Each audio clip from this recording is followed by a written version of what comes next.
Before we even hit play, let's set the scene. A man stands in court, hoping to win back a family that doesn't want him. But this isn't just about heartbreak. It's about kidnapping, protective orders, and shattered trust. What you're about to hear isn't only emotional. It's legally devastating. That the defendant wrote to the court. Yes.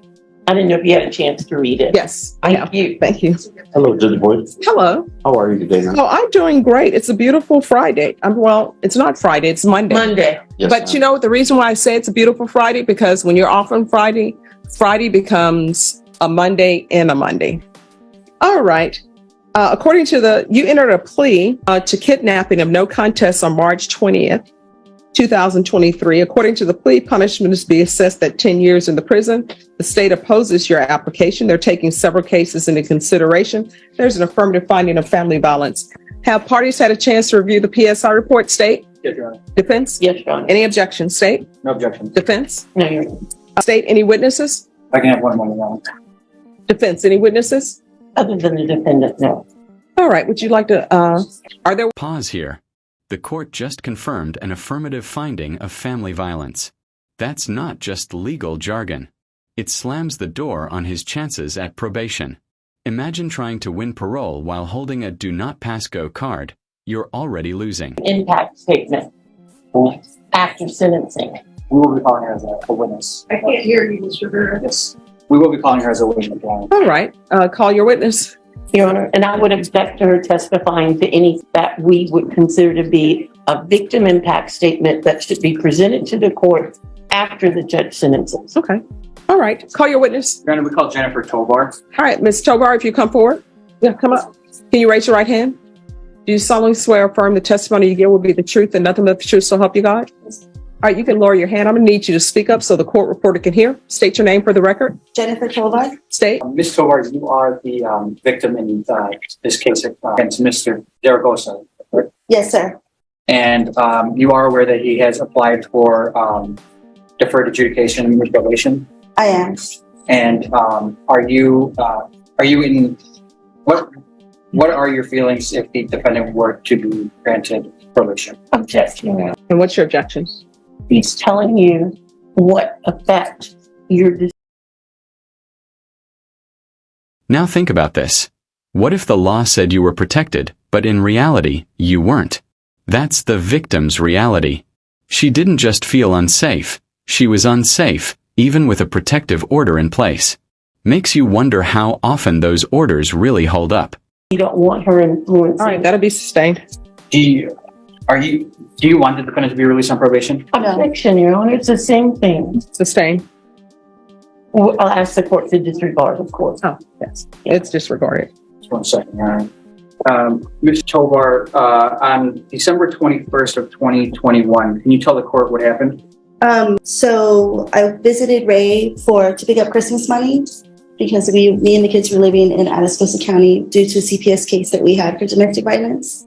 Your Honor, I object because it's repetitive. Everything about that offense is in the police report, which was presented to the court as part of our plea package. All right. So just so all parties are aware, I've read the stipulations in its entirety.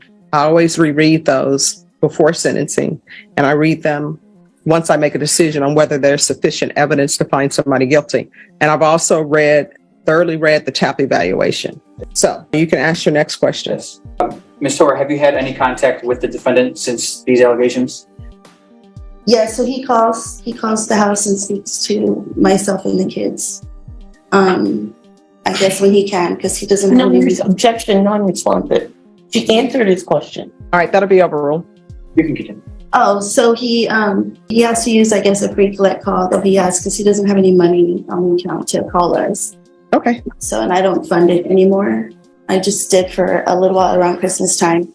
But no, it's only when he gets a collect call, he can call. And Ms. Tovar, you currently have a protective order against the defendant? I do. And do you feel that is sufficient to keep you safe? No. And why is that? Objection, Your Honor. What is your objection? She's commenting on children. All right, that'll be overruled. You can answer the question. No, I don't think so. It didn't in the first place. It didn't. Ray was still coming around and still calling. And while these cases were pending, you did have a no contact order against Right. the defendant, correct? Right. But I was told that to let him talk to the kids. So even though we have a no contact order, that's why, I was taking calls so that he could talk to the kids. I didn't want anybody to say that I wasn't allowing it. Yeah, because they're not part of the protective order. It's just me. Thank you. Nothing further on. All right, defense. No question. All right, thank you. State, do you have another witness? No other witnesses, Your Honor. Defense. Just the defendant himself. All right, if you'll come forward, could you raise your right hand for me, please? Do you solemnly swear or affirm the testimony you give will be the truth and nothing but the truth, so help you God? Yes, Your Honor. All right, you can lower your hand, state your name for the record. My name is Zaragoza Ray Tawada Jr. All right, defense. Thank you. Mr. Tovar, did you want to address the court with regard to why are you requesting her to give you probation? Yes. I feel that given probation, I could complete probation. As you know, I haven't been in trouble before, Your Honor. This is the longest I've been in jail. I feel that I've made a mistake. And if you read the current note I wrote to you, Your Honor, it describes more of my feelings. I want to apologize to the court, and I want to apologize to my wife, who we've been together 11 years, 10 years. Been with the family 15 years. All I know is my family, Your Honor. And I'm asking for your leniency and your mercy, Your Honor, for probation and classes, so I can better myself. Thank you. All right, state, any questions? Yes, Your Honor, briefly. Mr. Tovar, Yes, sir. in this case, you're charged with a violation of a bond of protective, that there was a no contact order protecting Ms. Tovar from you. You violated those no contact orders. That is wrong. She came to my home and moved in with me because she had no place to live. I wasn't going to leave my wife and my kids out on the street. So I did not violate it. She came to me, and that's how I violated her. But you were made aware that any contact with Ms. Tovar would be a violation of those bond conditions. Is that correct? I was aware, but I was not going to leave my kids and my wife out in the street, sir. In this kidnapping case, you did tie up Ms. Tovar with duct tape. Is that correct? No, that is incorrect. And you said you've never been in trouble before, but you did have a case out of Atascosa County, Texas, for a violation of bond protective order in that county as well. Is that correct? That was for phone calls for talking to my children, which I had the right to do. And if you check the records, it says for electronic communication, I was allowed to talk to my kids. And you did abscond during that case on February 9th of 2023. Is that correct? Is that? You just didn't do anything and you failed to report. Okay. I was in jail. Okay. It's not that I failed to report. It's just I couldn't go. Okay. I was in custody.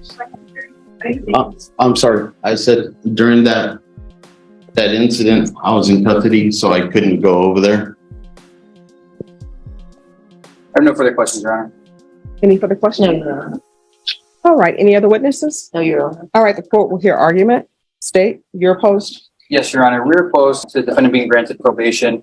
While you heard from the victim that she does not feel protected just by the no contact order, and that the fact that he was charged with a repeat violation of court order bond condition twice, which are being taken into consideration in this offense, Your Honor, shows that the defendant, whatever the allegations were, completely disregarded the court's order in telling him that he's not supposed to have any contact with the complainant. But what about his saying that she came to live with him? Your Honor, regardless of what the allegations are, if he knew that he had these charges pending. No, I understand that, but isn't that mitigating the fact that she chose to go and live with him? Now, I understand financially there are issues, but a no contact order, of course, it's a document, it's on paper, and the defendant knows they're not to have contact with them. But what about his saying that he had a choice? Either his children were going to be on the street with her, or either she was going to come to live with him. But it doesn't appear in that situation, if it's truthful, he didn't go and have her come live with him. She decided to go live with him. That is correct, Your Honor. And while it may be mitigating there, knowing that he did have that no contact order, there are other options for Mr. Tovar to be able to take care of his children without having contact with the complainant. he could have taken the children while Miss Tovar went to go find another living arrangement. Do you know if she wanted him to take the children and leave without her children? That I'm not aware of, Your Honor. Okay. But given that, and given the allegations in this case, Your Honor, we don't feel that we do feel that the defendant is a danger to Miss Tovar if he were to be granted probation. And so we'd ask that you deny the defendant's application for probation. All right, defense. Thank you, Your Honor. As you know from reading the pre-sentence report, my client doesn't have an extensive criminal history. These offenses, although serious, have really made him take a step back to reassess his life and how he lives his life and how he treats his family. And I think he's expressed rather eloquently in the letter that he tendered to the court. He's going to do whatever it takes to fix himself. He's even read the PSI where the recommendations on the tap eval that if granted probation, he should be placed in a program to help make sure he's no longer drinking excessive amounts of alcohol. And he wants to fix himself in that way.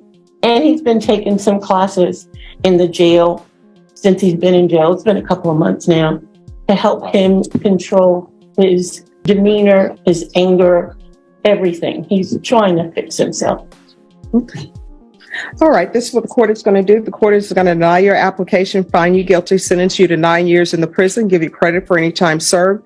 Take in consideration 2022 CR 7416, 2023 CR 1300, County Court Cause number 698311. There's an affirmative finding of family violence. There's a $1,500 fine, time and money to run concurrent, and there's to be no contact with Jennifer Tovar. All right, we can go off the record. You have to make better decisions in your life.